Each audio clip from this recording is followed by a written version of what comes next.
So now let's look at an example when we use the definition of the one-sided limit to evaluate a limit.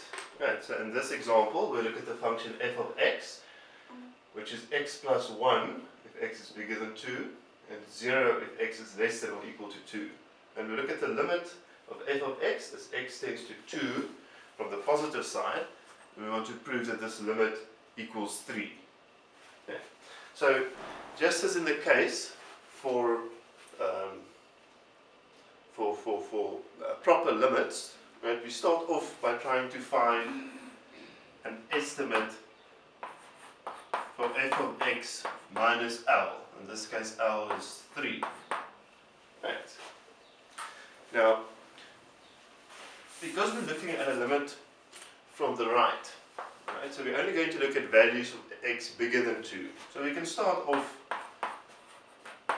by taking x bigger than 2. Right, so for x bigger than 2,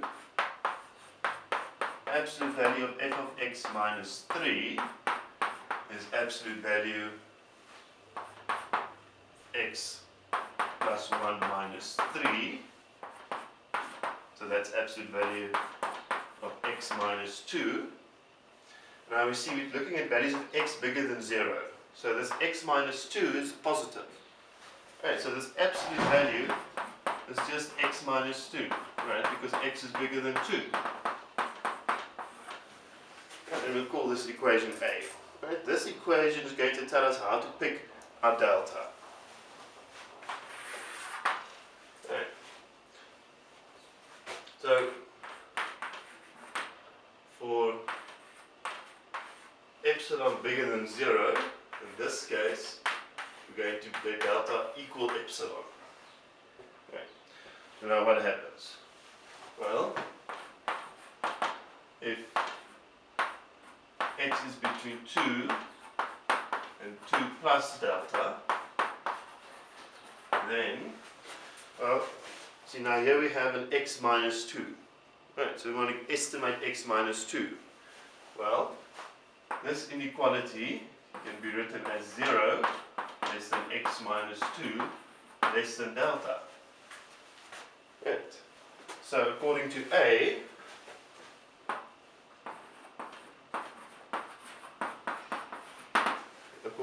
we now have the following. F of x minus 3 is x minus 2, and x minus 2 we see is less than delta, and delta equals epsilon. And that's what we wanted to prove.